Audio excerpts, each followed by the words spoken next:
surprise us with all of her gifts of knowledge and her hard work. Miss Ludella Fleming.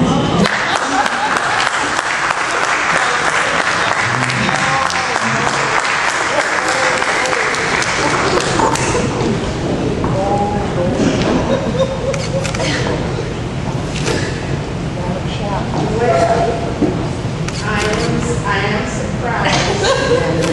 I didn't know my knowledge was so bad. Yes, it is. Thank you very much. I'm very happy to be amidst the group of community boys.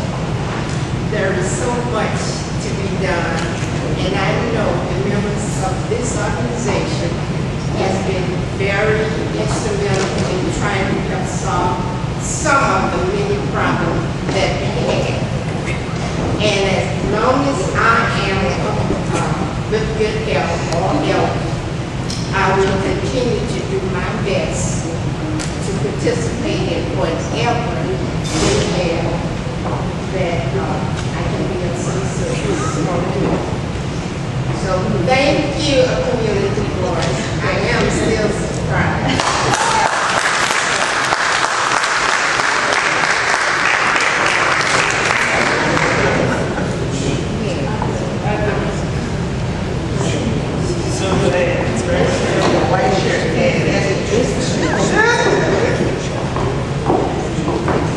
This award is also being presented to someone who is very valuable to us and a hard-working community leader.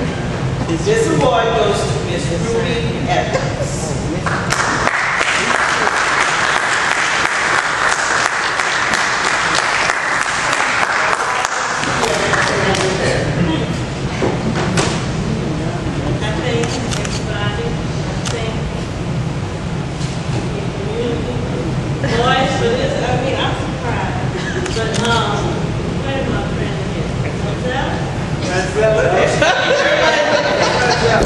He called me every time. And I thank you. You're welcome.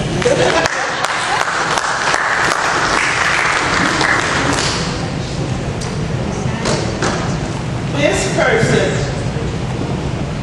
may not be known by name to everyone here, but I'm more than sure you will recognize the face. Miss Lena Stewart. Behind a lot of successful men is a woman who does it all. The one, the only, Lena Stewart has been an asset to New Orleans community for decades, and we thank her today.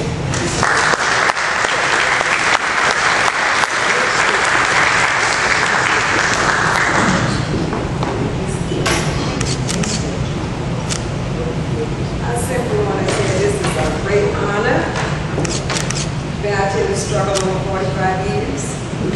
Worked with Bob's first weekend and ran the council in North. Worked with Dave for Randolph Institute, kind of good business from the mind as a son. So I've been at the struggle a long, long time. Been at City Hall since 1986. Chief of Staff just about everybody's office I've worked with. In fact, I'm still at City Hall trying to get away from it. It's kind of hard. But I volunteered all my life into groups like this, especially the ACO and Randolph Institute. Got involved with the Hotel Workers Union for a period of time. Was their financial secretary treasurer till I decided to go get involved in politics with former Councilman Johnny Jackson Jr. I worked with Johnny Jackson in Baton Rouge and the state representative for 14 years, from 72 to 86. And finally, when he won the election in 1986, I went to City Hall. Well, as you know, Johnny stayed there until 1994. He lost the citywide election. And at that point, Roy Glavion, who had just retired from the New Orleans Parish School Board as the athletic director, said, well, Ms. Lena, you've been here all this time, ain't no sense to be reinventing the wheel. Just bring your box and move over to my office. So that's what I done. Well, as we know, Councilman Roy Glavion died in 2000. I thought I would go home and take a break. It didn't happen like that. Here comes the senator. Lena, just bring your box from that office to my office. So I done that.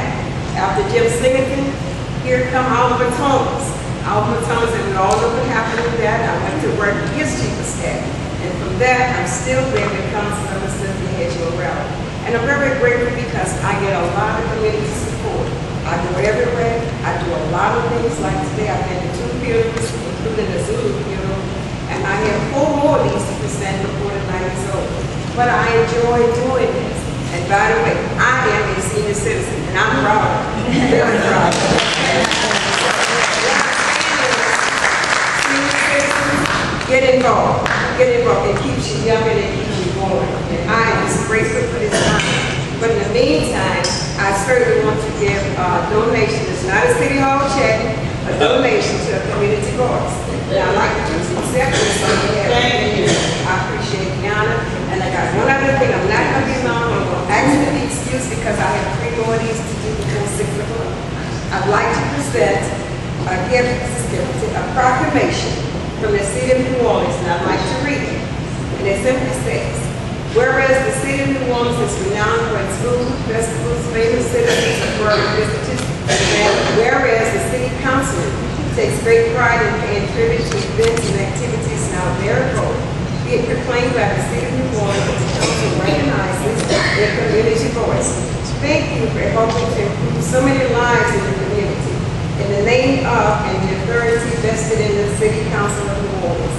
And it's signed by all 7 of the council members, and this is at the request of Council Member Cynthia Hedgerow. I thank you again for the honor.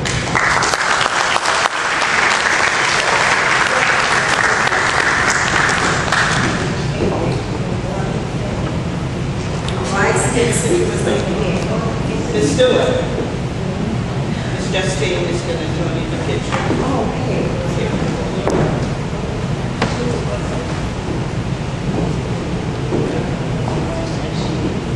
One and a 2, and hopefully it goes on. 1, 2, and now. That's great.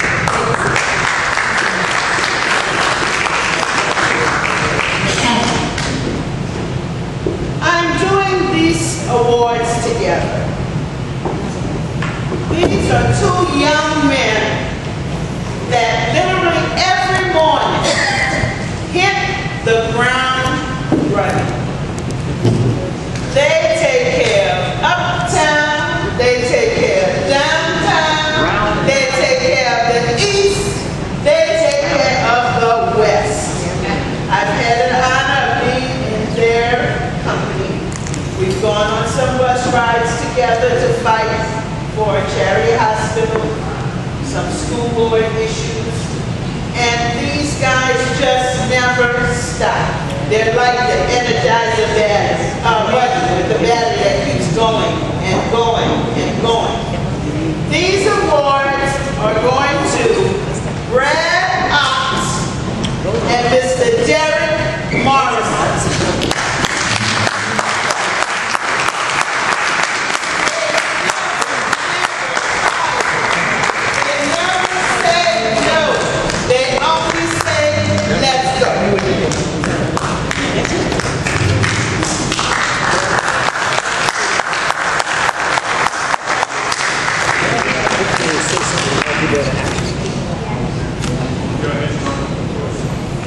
Well, I just want to thank Community Voice and Acorn for it. Really been in solidarity ever since we really started our movement. First to keep charity from losing funding back before Katrina, and then of course since Katrina in our fight to save Lower Mid-City and restore charity. I will say this though, this is sort of bittersweet because yesterday, as you know, we had quite an ugly day yesterday with budget cuts. And quite literally, we stand to lose our entire public health system. But this means that we have to do another fight. And I hope you all are with us because we're going to try and do our best to resist this calamity that's about ready to unfold quite literally, we could lose our entire health system, and we'll be really marooned all over again. The storm is not ended, and it is a calamity that our elected leadership, represented by our governor, is taking advantage of that disaster and taking advantage of us. We're not going to sit down and let it happen.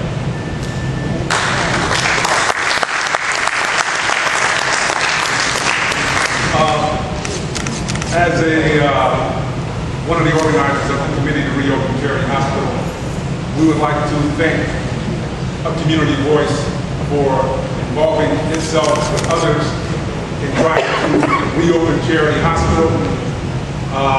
And also, a couple of years ago, Community Voice, we were involved with them and other community forces in trying to save the New Orleans Adolescent Hospital, which was the only public mental health hospital in the metropolitan area. We think that the hardships that people underwent when Charity was shut down after Katrina in 2005, we think that the hardships that people underwent when NOAA was shut down a couple of years ago, that those hardships will be compounded by the latest cuts to Medicaid. We would hope that the cuts that were announced yesterday would be a clarion call for community organizations, for the AFL-CIO, and for elected officials to get together, to bring the community together, to possibly march on Baton Rouge to conduct a dialogue with the governor over those cuts. We think those cuts will be devastating for the New Orleans metropolitan area, and we think that for those who were elected to office to prove their worth, now is the time to come down on the side of the community. We think that those trade unions that do a lot of work, now is the time to come down on the side of the community. Because people will be hurt severely. When NOAA was closed, even before NOAA was closed, when Charity was closed in terms of its 100 mental health hospital beds, the reason you've read over the past couple of years of just people going berserk is because they have not been able to get access to mental health care. That is, by closing Charity, by closing NOAA, the government of the state of Louisiana delivered death sentences for a lot of people in terms of denying them care. And with the announcement yesterday of those Medicaid cuts, that is the announcement of death sentences for a lot of people in the metropolitan New Orleans area. So we hope that we can organize some type of response to that. Thank you.